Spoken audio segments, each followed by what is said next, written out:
viewers at home, you're welcome to another educative moment on Healthwise. I still remain your host. I am Adeshegun Temitokwe.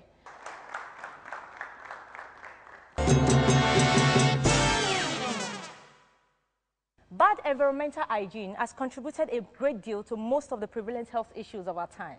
Today, we shall be focusing on water-related health issues and maintaining proper water hygiene. We'll go on a commercial break, and when we get back, you'll be meeting my beautiful guests.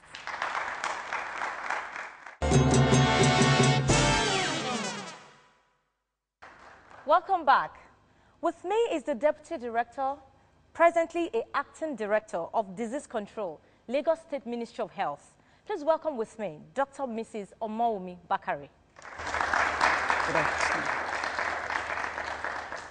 And also with us in the studio is the Laboratory Manager of the Lagos State Environmental Protection Agency, popularly known as LASEPA. Please welcome with me Mrs. Shonibare. You're welcome, Mrs. Bisi Shonibare. Thank you. I would like to ask you, access to safe and hygienic water is very essential to healthy living. Would you describe what hygienic water is? Yes, hygienic water, like you rightly spelled out, it's a kind of safe quality water. I haven't gone through the regulatory standards with a minimal possible contamination. Safe drinking water, is adequate quality water that is drinkable, consumable, and fit for other uses with minimal risk to health. Then usually water like that must have passed the set standards, especially that's by the World Health Organization. There are requirements, there are some laboratory analyses that are carried out to ensure potability, talking about the physical parameters, chemical, and the microbial. For physical parameters, water must be, a safe drinking water must have, must be tasteless, must be odorless, must not have chemical contamination, no microbial contamination. Useful for cooking, drinking, and other laundry purposes. Okay, would the doctor like to shed more light on that? Well, safe water, like she rightly pointed out, must, of course, be safe for consumption by the general populace. And it must be odorless, colorless, and all the any access to contamination must be prevented. So that's why you want to ensure that water must be hygienic for consumption. Okay. Thank you very much. And doctor, what are the common diseases that are attributable to bad water hygiene? There are several diseases that are attributable to bad water hygiene. We have the waterborne diseases. These are the common ones that we have, like the issue of cholera, when water is contaminated by improper disposal of excreta. We also have when water is contaminated by waste, improper disposal of waste, you know, on the service water. These are cases that we can have cholera diseases. You can also have typhoid diseases when the water is also contaminated with excreta. All these conditions are very, very dangerous to health. You can also have water-related diseases. Water-related diseases in the sense that when water is not available, like if there is an inadequate supply of water, people don't have water to have their bath. They can have scabies because they are not having regular baths and all of that. You can also have water-associated diseases. In this case, the diseases that cause the problem usually use the water as a vector, like malaria. It needs water for it to be able to transmit the the germs. So those are the areas that we are concerned about. But the issue of the waterborne diseases are really those ones that we want to really lay emphasis on. These are the cholera, the diarrhea diseases, because when people are exposed to all these bacterial infections, the cholera, it can be very, very fatal and deadly. So that's why we want to ensure that the exposure to it is minimized as much as possible.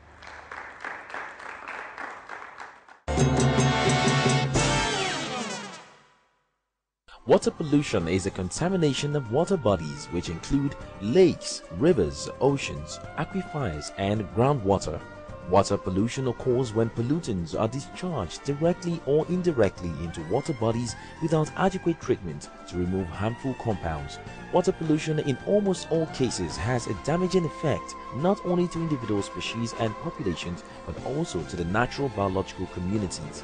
It might interest you to know that water pollution is a global scourge, in fact the world's biggest health risk, and it accounts for the deaths of more than 14,000 people daily. The specific contaminants leading to pollution in water include a wide spectrum of chemicals, pathogens, and physical or sensory changes such as elevated temperature and discoloration.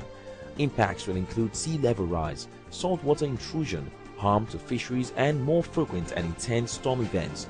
Don't forget that fish, birds, and wildlife depend on clean water just as people do.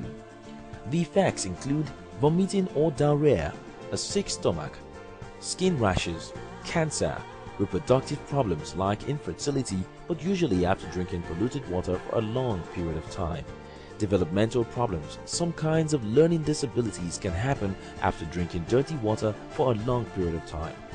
According to the UN World Health Organization guidelines, drinking water in some parts of Nigeria is polluted with benzene at levels 900 times above the limit.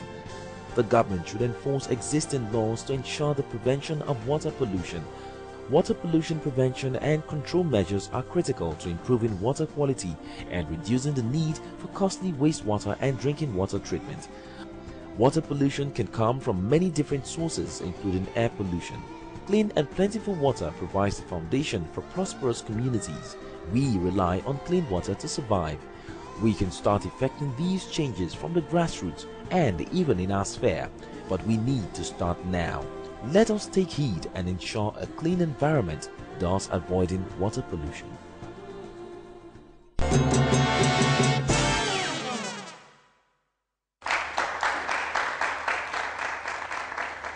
Welcome back. I'm sure we learned a lot from what we've just said.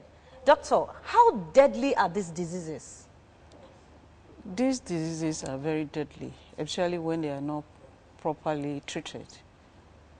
Once they are, let me first of all talk about the signs and symptoms, because that's what we expect people to be able to recognize. The signs and symptoms are usually profuse diarrhea, watery stool. When someone passes watery stool for more than 3 times in a day, it's something is a cause for concern that you should visit the health facility. So when there is profuse watery stool, it's something that is very important. Then there is also abdominal cramps. Person feels like vomiting, nausea, feel like vomiting all the time, and then eventually you can also vomit. You know, and diarrhea usually there is profuse vomiting and profuse cholera is profuse diarrhea and profuse vomiting. So you want to ensure that when you have such symptoms, you want to quickly go to the facilities and will be treated. And if there are some symptoms that you can even do some first aid at home. That if it's not that bad, you can still do some oral rehydration therapy. You want to take us through that? Yes, very well. It's very important that if you want to do we call it the oral rehydration therapy. And it's very important that before you can do that, you need to wash your hands with soap and water, because that is the first step in preventing any diseases that is causes diarrhea. So you want to wash your hand very well with soap and water. That is first. Then you get your clean bowl and clean bottle too, and you set your salt and water. Okay. Definitely, you should have boiled the water. Okay. And measure with the Coke bottle. That's okay. 2 bottles of, and pour it in the bowl. Okay. Then you get your teaspoon, 1 level teaspoon of salt. That is what we use for the oral rehydration therapy. Then 1 level teaspoon, a 10 level teaspoon of sugar. Okay. That's the other one. Well, if you don't have granulated sugar, you can use cubes, 5 cubes. 5 cubes. So instead of 5 cubes, you can use 10 level teaspoons of the granulated salt. And when you do that, you pour it in the bowl and stir it very well. It must dissolve very well. And you, as soon as it's dissolved, you take the solution as frequent as possible to replace the lost fluids. Because when diarrhea happens, you lose a lot of fluids, a lot of body nutrients, electrolytes. So you don't want to replace that. So that's why you want to do that. And as much as you pass the stool, you also want to replace. And if you prepare for today, after 24 hours, even if you have not finished it, you must replace it. You have to do another set of solution. Okay, so the long-term diseases that can be incurred in the process, can you shed more light on that, please? Well, what can happen is that it can cause death, because the person would have lost a lot of fluids. Okay. You are dehydrated, you are weak, you cannot even move around, you can have loss of consciousness, and if care is not taken, within 12 to 18 hours, the person can pass away. So you don't want to do that, you don't want that to happen, so you need to do the first thing and go to the nearest health center where appropriate treatment will be given, and investigation will also be done to ascertain the type of diarrhea, because there are various causes of diarrhea. It could be caused by bacteria or parasites, but you need to ascertain that it's the type so that we know the treatment to give. So investigation must be done as well. Thank you very much. Thank you so much. Let's go on a commercial break. We'll be back.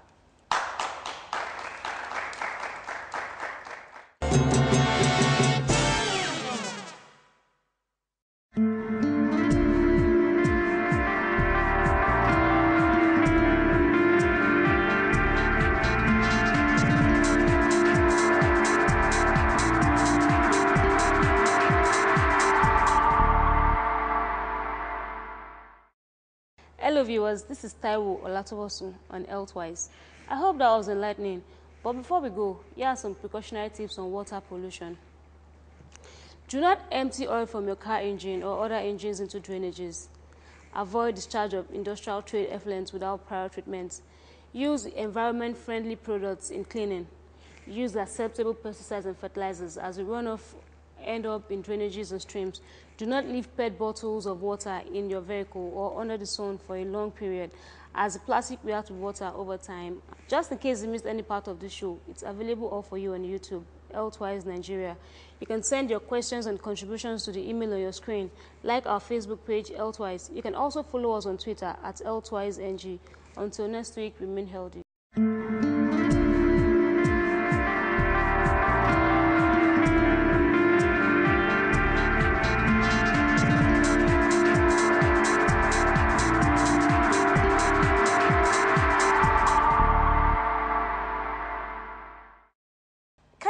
An experience you've had in the past that was traceable to bad water hygiene?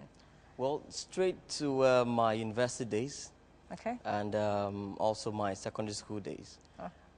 Part of my secondary school days, I was in a boarding house, and it's usually common when you're a boarder. Okay. And then you have to get the buckets, join the queue. You wouldn't even know where the source of the water is from. Okay. And then you end up with all sort of rashes at the end of the day. I learned that people use unprepared pap, the raw pap, they just prepare it mixed with cold water to treat water-related diseases. So how true is this, and is it hygienic enough for people to practice that? Thank you. Thank you for those questions. I'll start from the last question, that using unprepared pap to treat diarrhea diseases. You agree that unprepared pap, you don't know the source, because probably when you go mill the corn. You don't know what is really at the grinding machine. You can't really know the extent of sanitation of that area. So it's very, very unhygienic to use unprepared pap to treat. Even diarrhea is already a contaminated source.